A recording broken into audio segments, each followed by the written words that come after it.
shaqadii dibadda ahayd buu u baxay 3 bilood waxaan iskoolkii ka tegay 2 maalmood markay dacwadaydii badatay baa maamulihii go'aansaday in waalidkayga uu u yeero gabar iskoolka dhigata oo aan darisnahay baa maamulihii ka codsaday in ay qaado warqadda uu qoro oo waalidkayga ay u geyso maadaama aan war isgaarsiineed kale la arag laakiin gabadhii waa ay diiday iyadoo iga baqday bal anigaba arrinkii ii soo gudbisay mar allaale iyo markii aan ogaaday in la igu dheggan yahay baan go'aansaday in aan maamulaha dacwad kala hormaro wax kasta oo afkaygu karo waan sheegay aniga oo runta iyo beenta kala jeclay habartii oo dhag la qabta lahayn oo gacanta ay haysataa baa xafiiska maamulaha isku tuurtay maxaase ka qabsaday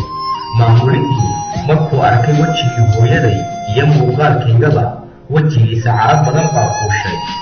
wuxuuna ku sigtay inuu hadal nagu yidhaahdo laakiin waa isxakameeyey wuxuuse habartii u sheegay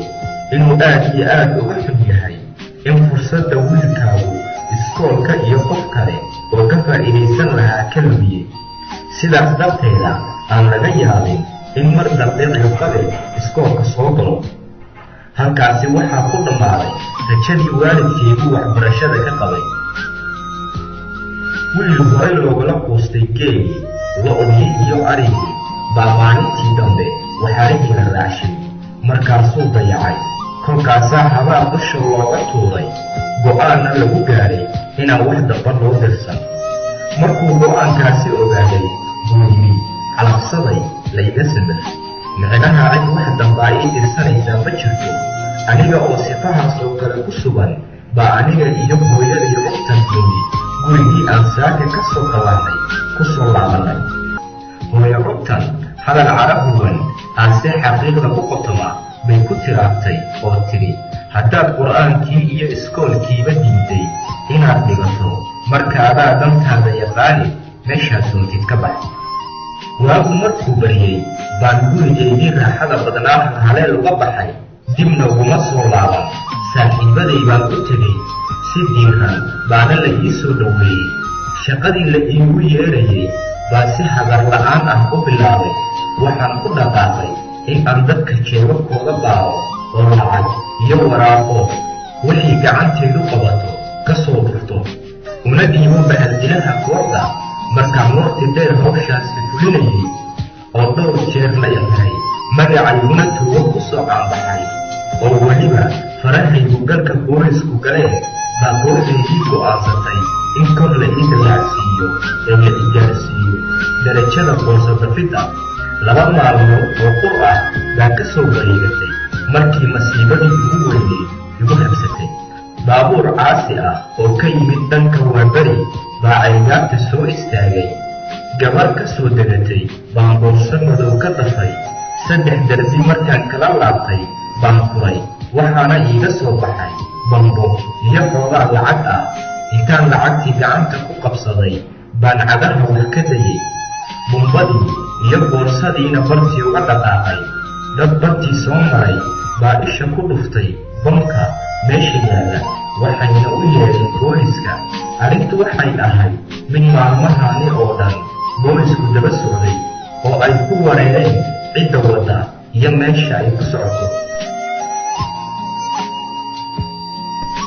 bamkii la arag laakiin lama yaqaano cidda meesha dhigtay iyo ujeeddadooda sidii caadada ahayd booliskii waxay xidheen goobtii dhacdadu jiilay waxayna qaadeen farihii u dambeeyey waxay kaloo cabbireen raadkii meesha maray wixii la arki karay si ammaanka loo sugo bamkii meeshiisaa lagu qarxiyey dad badan oo meesha bamka laga helay ag joogay baa la qabqabtay oo la maarmaray si wax looga helo aniga iyo saaxiibaday lacagtii baan shaqo ku cunnay saaxiibaday uma sheegin in boorsada lacagta aan ka soo gufay bam dhex huruday ee waxaan cuntusay lacagtii badaneed ee ay ku indha fureen arrintaasu iima soo jiidan faan keli ah ee waxay kaloo ii soo jiiday in la ii dallacsiiyo guryo jebinta iyo baabuur jebinta howlgalkii u horeeyey baan gacanta booliska ku dhacay anoo baldambiyeedkii gacanta kula jira 3 maalmood markaan xerada booliska ku xirnaa askari waardiye ahaa magacaygii oo waraaq ku qoran naadiyey oo weliba raaciyey soo bax alaabtaadana soo qaado. waan farxay oo waxaan u qaatay in la isii daynayo. markaan iridda ka soo baxay baa 4 nin oo madaxa u duuban yahay ikala boobeen. mid ka mid wuxuu madaxa ii gashay fiish madow, labada kalena waxay igu boobeen jeebo mid aan u maleeyay in uu madax u ahaa gadaal u taagnaa. waxaan la yaabay sababta ay anna ii indhasaabeen iyana.